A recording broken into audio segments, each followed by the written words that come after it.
Alright, this video is going to be the worst parts about Elden Ring, and if you guys know, I absolutely love this game.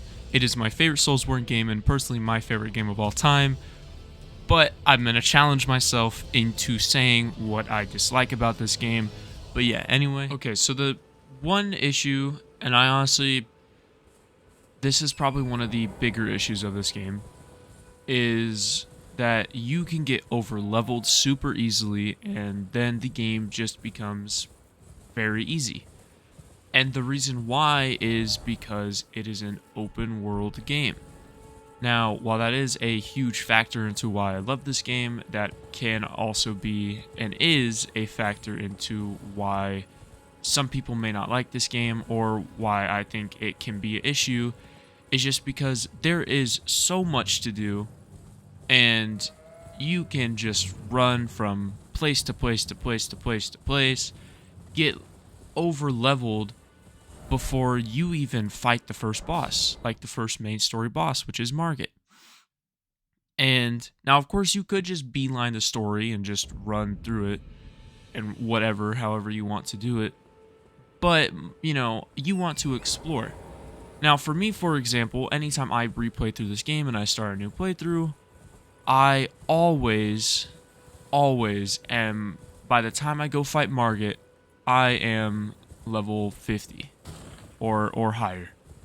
It's just how it is because I go and I explore. Now, of course, I start off as a samurai class because, you know, I want to have that so I can run all the way over here to Caelid. I can go to Fort Faroth, and at Fort Faroth, if you all know, there is the big dragon, the mother of dragons that you can just whack away on right here. And I go here, she gives you like 50,000 runes if you have a gold pickled foul foot popped, 75,000, and that is a huge boost in to your stats, like a huge just level boost right away. But she's usually right here, and, you know, always start off at samurai class so I can proc bleed on her and kill her quickly. And then I go pick up Guts Sword, which is around this area, which is around, like, yeah, right around this area. And then I come back to Limgrave, I do this cave, I go do this cave, I go do this cave, I go do this cave. I go fight the Tibia Mariner, which is over here. I go underneath to the Sephoria Riverwell, and I fight the Ancestor Spirit. I go up and fight the Dragonkin Soldier that you can fight. And then I fight, you know, the Bloodhound Knight. Then I fight the Crucible Knight. I go do all of this stuff before I even go touch Margit.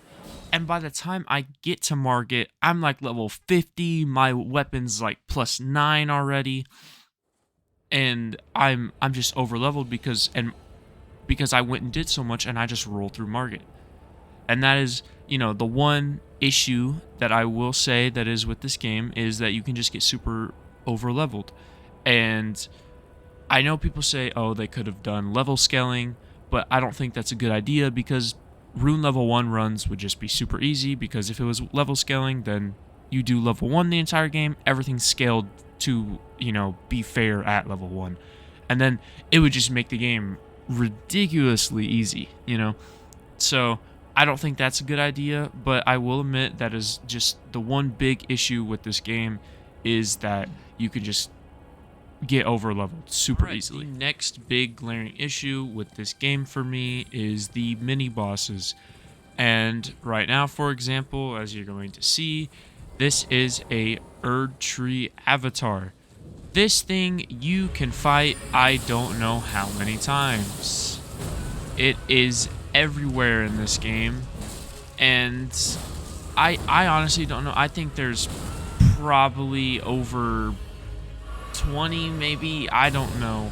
That might be a little bit of an exaggeration, but this thing is everywhere.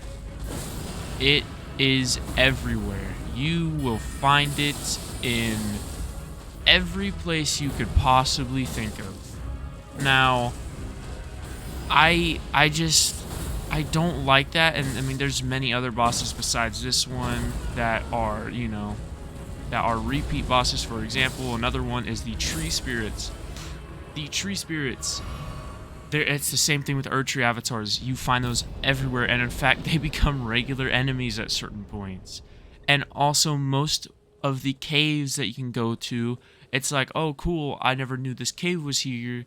And you go in there, and you find this cave, and it is just, oh, that's a regular enemy, but it's a boss this time. And I think that's just a big issue, and it gets kind of repetitive at a point, because it's like, okay, I've already fought you. You're a regular enemy now. They just threw you in here as feels like a placeholder, you know? And because, you think, I don't know exactly how many bosses there are. There's over 100, I'm pretty sure.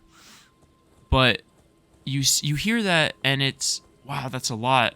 But a majority of them, maybe 80-90%, are all going to be repeat bosses and reused bosses that are also regular enemies. And one of the big disappointing ones is Elmer of the Briar and Estelle. Elmer of the Briar is just a bell-bearing hunter, but he's placed in a special, a cool location, but he has the same moveset as all the bell-bearing hunters, and there's like 4 or 5 bell-bearing hunters.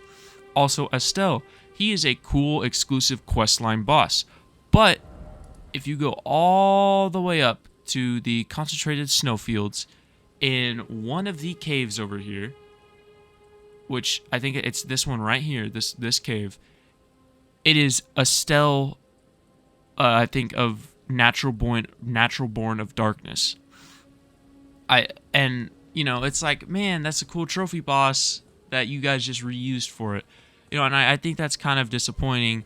And I do wish that they were able, or that they did in all these caves and everything, to put different bosses in each one. I do wish they did that, because at a certain point, even on my runs where I do no summons, and at a certain point, I get tired of it, and I'm just like, okay, let's see if my Mimic can 1v1 this boss I fought 10 times now.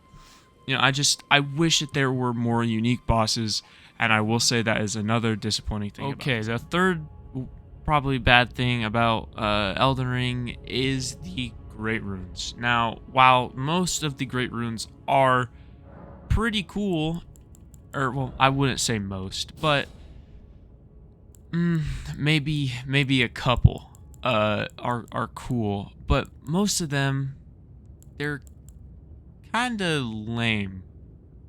And they don't offer a lot. For example, Mohg's Great Rune is it just helps with invasions. It's really nothing cool. As it says, its blessing grants a blessing of blood to summon phantoms and imparts a phantom Great Rune upon successful invasion. So if you're super into invasions and summoning phantoms, there you go, I guess. But for me personally, I don't really dive into the PvP aspect of these games. I just kind of play, and so Mohg's Great Rune's just kind of here for me. Ride cards. Now, while it does help with, restoring HP upon defeating enemies, it's really not that useful, because it's not like it's a huge amount. Now, Melania's basically makes the game Bloodborne, where if you are aggressive, you can, restore your HP. It's the same, aspect from Bloodborne, but put into this game. But it's not as good. It doesn't restore as much as Bloodborne did. And Godric's, it's only good for early game, because it boosts all attributes by 5. And that's super useful, especially for rune level 1 runs, and also, as I said, early game. But once you have your build set up, and you don't really need any attributes anywhere else, you don't need this Great Rune anymore. You just cast it to the side. And the only ones that are useful for later in the game, once you get, are Morgott, which it greatly raises your maximum HP, which is super nice, because, the more HP you get, it's just nice to have a lot of HP. Radahn's Great Rune, It raises HP, FP, and stamina. I think this is the most useful Great Rune because you can use this at any point in the game, and it's always going to be useful because it boosts 3 pretty big stats, pretty main stats. But other than these two, most of these aren't going to be useful at a certain point. These two can always be useful to you. Always. And plus, if we're being honest, getting to the towers, it can get kind of annoying. For example, the Divine Tower of Caelid. You have to climb it and parkour your way to the tower to even get up here to get Radahn's Great Rune. And most people aren't going to want to do that. Most people are just going to be like, man, I just want to get to the top already, you know? Most people don't want to have to parkour their way up, which is totally understandable. And on top of that, you have to ride these long ass elevators, and it's just most of the time it's an inconvenience. And also the rune arcs that you have to get. There isn't a great way to farm them. Yes, you can get them from rats, but the drop rates are insanely low, and there are only a few merchants that sell rune arcs. And once you die, you lose them. Just great runes compared to humanity, or also compared to embers from Dark Souls 3, they just aren't as good, and they aren't as useful. Okay, the next thing, which it is a super disappointing feature. Now, while it is a cool idea, cool feature, it is very disappointing, but that is item crafting. I honestly think item crafting is very disappointing. As I said, it's a cool feature, it's a cool idea, but most of these, you have to go out of your way to farm these materials and then be able to craft the items. Like, for example, the Blood Boil Aromatic, which is super nice. It is very helpful for doing level 1 runs. But I would have to go out of my way. As you can see, I've played through this game completely, and I only have 4 land octopus ovary, which means I would have to go kill a bunch of land octopuses, which means I would have to hope that they drop the item, which is very rare because the drop rates in this game aren't that great. But it is just a super just alright addition to the game. And not I personally, my very first playthrough of this game, I had no idea you could craft in this game, because there weren't any moments in this game where I was like, damn, I really need to buff my character, or I need to go craft something. I had no idea that was a thing. I beat the game and I found out about it. I was like, wait, you can craft stuff?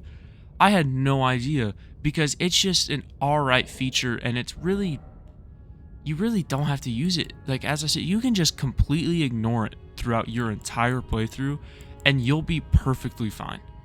Because even my replaythroughs, I never use this. I never do. And that's just, you know, it's just disappointing that it isn't, I guess, more useful. Because it's a cool concept, because you don't have to go and purchase like these items. You can just craft them. You know, it's a cool concept, but it's just, I don't know. You know, it's very disappointing. It doesn't help a lot. It is just an underutilized feature that you don't have to even worry about. Alright, the final glaring issue for me in this game is the boss damage output. Now, the damage that bosses do to you in this game is, in my opinion, a crazy amount. Even without playing New Game Plus, if you are just starting a new game, especially later bosses, like this Knight's Cavalry, for example, is in Dragon Barrow, so he's going to do a lot of damage to me, just to show you guys what I mean. Later bosses, all their attacks do basically more than half your health. Now, of course, you could have armor or whatever and buff yourself that boosts resistance to certain things, but this guy is going to do a lot of damage to me, and I'm going to show you guys what I mean. Hopefully he attacks me. Come on. Why is he not attacking? But you see how much damage that little swipe just did. Now, of course, keep in mind I am in like New Game Plus, so this is gonna do more damage, but it's gonna be about the same. That took away so much health from me, and that's what I'm talking about with this game. That I've found that to be one glaring issue, is especially Melania. Most of her attacks, even without being a New Game Plus, just your new save file or new game, whatever, she will do so much damage to you. But she doesn't take a lot of damage.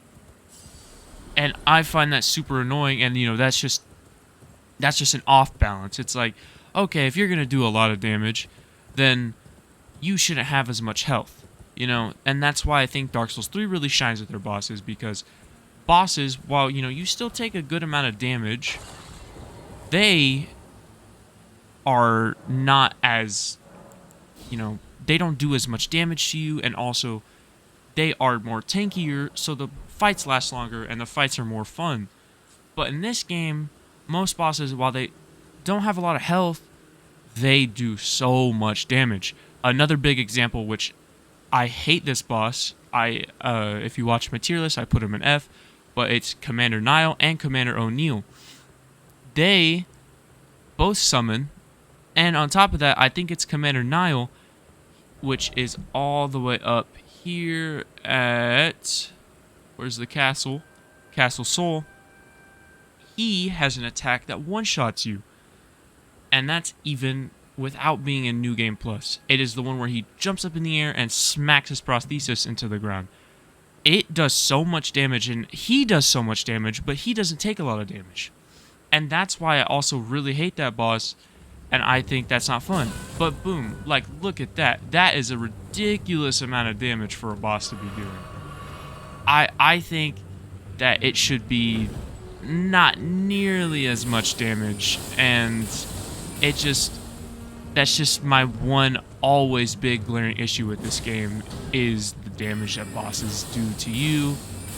I think that it should be balanced out more like Dark Souls 3, where they have more health, but also they don't do more damage to you, and it's just the perfect balance to make fights last longer. That one-shots me if that hits me. I didn't even know that. There you go. That's a perfect way to end off this segment of the video. Alright. But those are all the bad things for me that I find, those are just the worst parts of Elden Ring. Now, I am going to do a second part to this video, but the second part is going to be what I find the best parts about Elden Ring. That video will probably be longer than this one, because I really had to fish in the back of my brain. Man, what do I not like about this game? What could I change if I could? And I came up with 5 things, which I'm actually shocked that I was able to get to 5. I thought it was only going to be like 2 or 3. But those are the glaring issues with this game, and as much as I love this game, and as much as it is my favorite game of all time and my #1 FromSoft Soulsborne game, I will admit that there are some issues with it. Now, I hope you guys enjoyed. I hope maybe you guys agreed. Maybe there's some other issues that you guys have with this game that I didn't touch upon. But, if you guys did, talk with me, leave them in the comments and tell me what you disagree with, what you would add, what you agree with, whatever. But I will make another part to this video, but this time it being the best things about Elden Ring, and that video will probably be longer because I could go on and on and on. But I hope you guys enjoyed.